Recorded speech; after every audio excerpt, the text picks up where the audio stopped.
నమస్కారం. Shri devotional hub channel కి స్వాగతం. ఈరోజు మనం హిందూ మతంలో అత్యంత పవిత్రమైన ధనుర్మాసం విశిష్టత గురించి తెలుసుకోబోతున్నాం. ధనుర్మాసం అనేది హిందూ పంచాంగం ప్రకారం మార్గశిర పౌర్ణమి తర్వాత వచ్చే మాసం. సూర్యుడు ధనుస్సు రాశిలోకి ప్రవేశించే సమయాన్ని ధనుస్సు సంక్రాంతి అని అంటారు. ఈ కాలంలో సూర్యుడు దక్షిణాయనం నుండి ఉత్తరాయణానికి మారే మార్గంలో ఉంటాడు. ఈ సంవత్సరం ధనుర్మాసం డిసెంబర్ 16, 2024 నుండి ప్రారంభమై జనవరి 13, 2025 వరకు కొనసాగుతుంది. ధనుర్మాసం కాలంలో సూర్యుని ఆరాధనకు మరియు శ్రీ మహావిష్ణువు పూజలకు విశేష ప్రాధాన్యత ఉంది.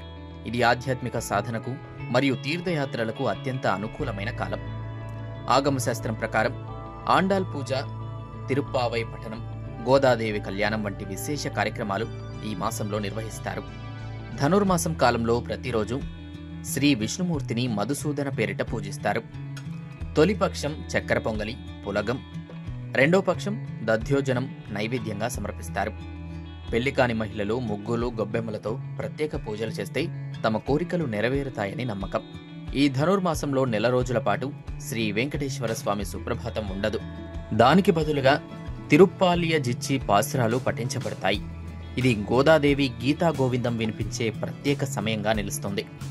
ధనుర్మాసంలో ఆచరించవలసిన విషయాలు: ఉదయం బ్రహ్మ ముహూర్తంలో మేల్కొని అభ్యంగ స్నానం చేయాలి. ఇంటి ప్రాంగణంలో ముగ్గులు వేయడం ప్రత్యేకతగా భావించబడుతుంది. ఒక దీపాన్ని వెలిగించి మహావిష్ణువుకు తులసి దళాలతో పూజ చేయాలి. విష్ణు సహస్రనామం పఠించడం చాలా శ్రేయస్కరం. ఆలయానికి వెళ్లి పంచామృతాభిషేకం నిర్వహించాలి. మీరు ఈ ధనుర్మాసంలో భక్తిభావంతో పూజలు చేసి ఆధ్యాత్మిక శాంతిని పొందాలని మనస్ఫూర్తిగా కోరుకుంటున్నాము. ఇలాంటి మరిన్ని ఆధ్యాత్మిక వీడియోల కోసం మన శ్రీ డివోషనల్ హబ్ ఛానల్ని సబ్స్క్రైబ్ చేయండి.